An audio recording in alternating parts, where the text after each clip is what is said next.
Hello, അസ്സലാമു അലൈക്കും. അപ്പോൾ ഇന്നത്തെ വീഡിയോയിൽ മാംഗോ സാഗോ ഉണ്ടാക്കുന്നതാണ് ഞാൻ കാണിക്കുന്നത്.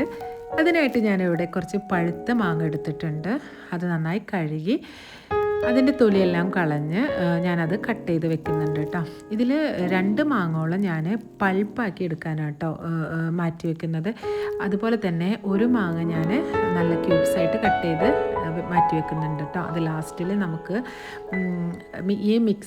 ഈ ജ്യൂസിലേക്ക് മിക്സ് ചെയ്യാനും പിന്നെ അത് ലാസ്റ്റ് ഗാർണിഷ് ചെയ്യാനൊക്കെ വേണ്ടിയിട്ടാണ് അങ്ങനെ കട്ട് ചെയ്തത്.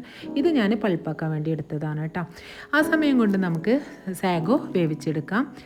ഒരു പാത്രത്തിലേക്കോ അല്ലെങ്കിൽ മിക്സിയിലേക്കോ 2 കപ്പ് പാലും അതുപോലെ കുറച്ച് ഫ്രഷ് ക്രീമും മധുരത്തിന് ആവശ്യമായ മിൽക്ക് മെയ്ഡും നമുക്ക് ആഡ് ചെയ്തിട്ട് നന്നായിട്ട് ബ്ലെൻഡ് ചെയ്ത് മാറ്റി വെക്കാം കേട്ടോ. ആ സമയം കൊണ്ട് സാഗോ വെന്തിട്ടുണ്ടാവും. ആ സാഗോ നമുക്ക് ഊറ്റി മാറ്റി വെക്കാം. ഈ പാലിൻ്റെ മിക്സ് നമ്മളൊരു ബൗളിലേക്ക് മാറ്റിയതിന് ശേഷം നമ്മളതിലേക്ക് കുറച്ച് മാങ്ങ, നമ്മൾ പൾപ്പാക്കാൻ എടുത്ത് വെച്ച മാങ്ങ ഉണ്ടല്ലോ, അത് കുറച്ച് പാലൊഴിച്ച് നമ്മൾ തിക്ക് പേസ്റ്റായിട്ട് നമ്മളിവിടെ ബ്ലെൻഡ് ചെയ്തെടുക്കുന്നുണ്ട് കേട്ടോ. അത് ഞാൻ ഇതിലേക്ക് ഈ പാലിൻ്റെ മിക്സിയിലേക്ക് ആഡ് ചെയ്യുന്നുണ്ട്. അതുപോലെ തന്നെ സാഗോ ഞാൻ ആഡ് ചെയ്യുന്നുണ്ട് കേട്ടോ.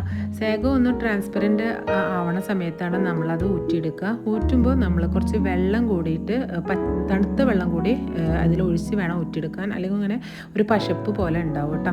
അതിലേക്ക് നമ്മൾ ഐസ് ക്യൂബ്സും അതുപോലെ തന്നെ ഈ മാംഗോ കട്ട് ചെയ്തതും ഒക്കെ നമ്മളിതിലേക്ക് ആഡ് ചെയ്യുന്നുണ്ട്. എന്നിട്ട് നമുക്കിങ്ങനെ ഗാർണിഷ് ചെയ്തിട്ട് സെർവ് ചെയ്യാം കേട്ടോ. അപ്പോൾ ഇത്രയേ ഉള്ളൂ ഇന്നത്തെ വീഡിയോ. ഇഷ്ടമായെങ്കിൽ എല്ലാവരും ലൈക്ക് ചെയ്യാനും ഷെയർ ചെയ്യാനും സബ്സ്ക്രൈബ് ചെയ്യാനും മറക്കരുത് കേട്ടോ. അപ്പോൾ അടുത്ത വീഡിയോ ആയിട്ട് കാണാം. Okay, by.